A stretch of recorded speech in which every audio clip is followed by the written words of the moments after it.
Hello guys, welcome back. ഇന്നത്തെ എൻ്റെ ഈ റെസിപ്പി കുട്ടികൾക്കാണ് കൂടുതലായിട്ട് ഇഷ്ടപ്പെടാൻ പോകുന്നത്. പിസ്സ കഴിക്കാൻ ആർക്കാണ് ഇഷ്ടമല്ലാത്തത്? എല്ലാവർക്കും പിസ്സ ഇഷ്ടമാണ്. പിസ്സ കഴിക്കണം എന്ന് കുട്ടികൾക്ക് തോന്നുവാണെങ്കിൽ വീട്ടിൽ ദോശമാവുണ്ടെങ്കിൽ നമുക്കൊരു കിടിലനായിട്ടുള്ള ദോശ പിസ്സ ഉണ്ടാക്കി കൊടുക്കാം. കുട്ടികൾക്ക് ഇത് വളരെയധികം ഇഷ്ടപ്പെടും. ഇതിന് നമ്മൾ വെളിയിൽ നിന്ന് വാങ്ങിക്കുന്ന പിസ്സയുടെ ആ ഒരു രുചി തന്നെ കിട്ടും. ഇതുണ്ടാക്കാൻ വളരെ ഈസിയാണ്. ഒരുപാട് പൈസ ചിലവൊന്നുമില്ലാതെ പെട്ടെന്ന് തന്നെ നമുക്ക് ദോശമാവ് കൊണ്ട് ഒരു പിസ്സ ഉണ്ടാക്കാം. എന്നാൽ പിന്നെ ഇതെങ്ങനെ ഉണ്ടാക്കണ്ടേന്ന് നമുക്ക് നോക്കാം. അതിനായി നമുക്ക് ആദ്യം ദോശ പാന് ചൂടാക്കാം. എന്നിട്ട് അതിൽ 2 തുള്ളി എണ്ണ ഒഴിച്ച് കൊടുത്ത് ഒന്ന് ടിഷ്യൂ പേപ്പർ കൊണ്ടൊന്ന് തുടച്ചെടുക്കാം. പാൻ ഒന്ന് ഗ്രീസ് ആയതിനു ശേഷം നമ്മൾ 2 തവി ദോശമാവ് ഒഴിച്ച് കൊടുക്കാം. എന്നിട്ട് അത് നമ്മൾ കുറച്ച് കട്ടിയിൽ വേണം ഒന്ന് സ്പ്രെഡ് ചെയ്തെടുക്കേണ്ടത്. ഇങ്ങനെ ഈവനായിട്ട് നമുക്കൊന്ന് സ്പ്രെഡ് ചെയ്തെടുക്കാം. അതിനുശേഷം നമ്മൾ ഇതിലേക്ക് കുറച്ച് എണ്ണയോ ബട്ടറോ ഒന്ന് ഒഴിച്ച് കൊടുക്കാം. 1 മിനിറ്റ് നമുക്കിതൊന്ന് വേവാൻ വയ്ക്കാം. അതിനുശേഷം നമുക്ക് ഇതിനെ മറിച്ചിടാം.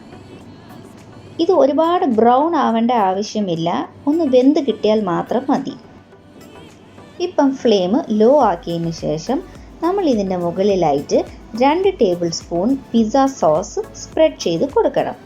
എല്ലാ ഭാഗത്തും ഈവനായിട്ട് നമ്മൾ പിസ്സ സോസിനെ സ്പ്രെഡ് ചെയ്തെടുക്കണം. പിസ്സ സോസ് നമുക്ക് സൂപ്പർ മാർക്കറ്റിലൊക്കെ കിട്ടും. എന്നിട്ട് ഇതിൻ്റെ മുകളിലായിട്ട് നമുക്ക് കുറച്ച് അരിഞ്ഞ സവാള ഇട്ട് കൊടുക്കാം. സവാള ഇട്ടതിന് ശേഷം ഇപ്പം നമുക്ക് ഗ്രേറ്റ് ചെയ്ത ചീസ് ഇട്ട് കൊടുക്കാം. ഇതിന് പ്രത്യേകിച്ച് ഒരളവൊന്നുമില്ല, നമുക്ക് ഇഷ്ടത്തിന് എത്രയെന്ന് വെച്ചാൽ ഇടാം.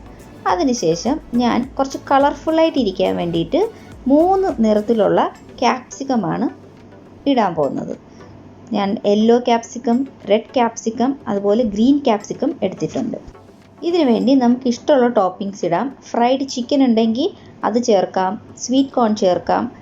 ഒന്നുമില്ലെങ്കിൽ വെറും സവാളയും ടൊമാറ്റോയും നമുക്ക് യൂസ് ചെയ്യാം. അതിനുശേഷം നമുക്ക് ഇതിൻ്റെ മുകളിലായിട്ട് കുറച്ച് മിക്സ്ഡ് ഹെർബ്സ് സ്പ്രിങ്കിൾ ചെയ്ത് കൊടുക്കാം. മിക്സ്ഡ് ഹെർബ്സ് സ്പ്രിങ്കിൾ ചെയ്തതിന് ശേഷം കുറച്ച് ഓറിഗാനോയും കൂടി സ്പ്രിങ്കിൾ ചെയ്ത് കൊടുക്കാം. ഇത് രണ്ടും ചേർക്കുമ്പോഴാണ് പിസ്സയുടെ നമുക്ക് ആ ഫ്ലേവർ കിട്ടുന്നത്.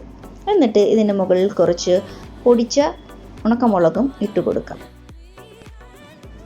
ഫ്ലെയിം ലോയിൽ തന്നെയാണ്. എന്നിട്ടിത് അടച്ച് 3 മിനിറ്റ് മുതൽ 5 മിനിറ്റ് വരെ നമുക്ക് ലോ ഫ്ലെയിമിൽ തന്നെ കുക്ക് ചെയ്യാം. ദോശയുടെ മുകളിലുള്ള ചീസ് ഒന്ന് മെൽട്ടായി കിട്ടിയാൽ മതി. ടടാ, അടിപൊളി ദോശ പിസ്സ റെഡിയായി. തീർച്ചയായിട്ടും ട്രൈ ചെയ്ത് നോക്കണം. ഇഷ്ടമായെങ്കിൽ ലൈക്കും സബ്സ്ക്രൈബും ചെയ്യണം. വീണ്ടും കാണുന്നവരെ bye from simple cooking lab.